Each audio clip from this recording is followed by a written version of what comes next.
Palia has been spoiling us with content lately. We had the Maji Market, which despite the bugs and the Choppa Chase camping, the hotfix that they gave us made the event so much more fun. Then we got the Fire Temple, which in my opinion was absolutely amazing. Plus, we got new cooking recipes and the Kitsu. Hello? This next patch is not going to disappoint, and we have to talk about it. Welcome to Palia Patch Notes with Bella.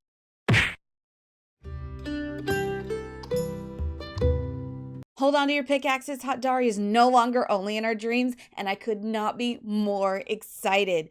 This has been something that I have wanted for a long time, and I know all of you as well. We are now able to romance him. Well, hey there. Two very important things that you need to know before you rush into the game and try to romance him.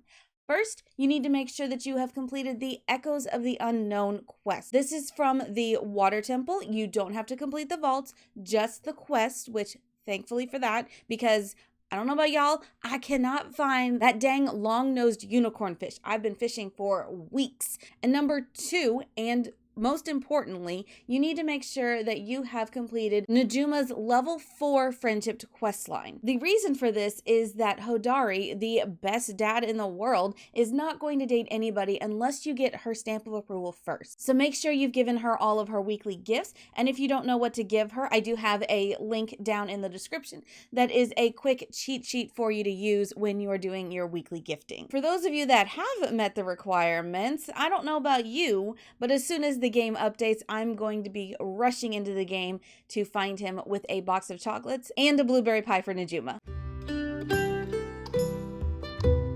Have you been getting a little bored in the game and you're trying to find something to do that either doesn't require you pairing up with people or doing something that is skill-based? The devs have been listening and they've added in an obstacle course. For all of us that have been having our own fun, creating our own fun little courses around our plot, there is now a place that we can go parkour and earn prizes. Head down to the black market and find the right arcade machine and it will whisk you away to the new obstacle course. It might look easy on the first glance, but as you get into it, it's going to get harder and harder. This course is timed, so see how far you can get. All of the basic rules, such as only being able to climb on the grates or on vines or stones, are going to apply. So make sure you are paying attention as you choose your next jump. If you fall in the early stages, you go right back to the beginning. If you fall at a later stage, though, you might luck out and be able to just glide down to a previous section of the course. There's going to be treasure chests, Zeki coins, as well as some other hidden surprises along the way. This course is going to be so much fun and is going to add hours of gameplay. But for those of you that don't care about obstacle courses, don't worry. This is just a side thing and is not going to have any real progression on the storyline or be required for any of the skills or friendships with the villagers. Now let's see how many people rage quit in the first week.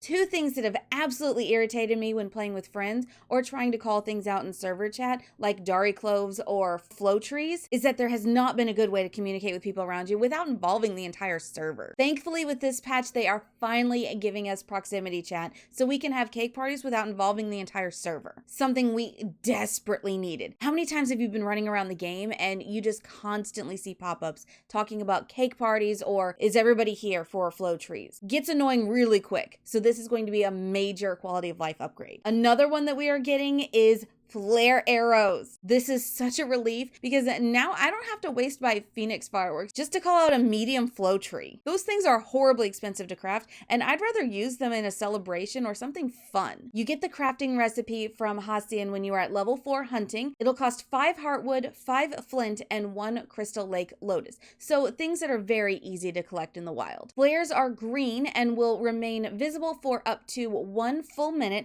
unless you set off multiple ones. Honestly, both of these are major wins for our quality of life must-have list.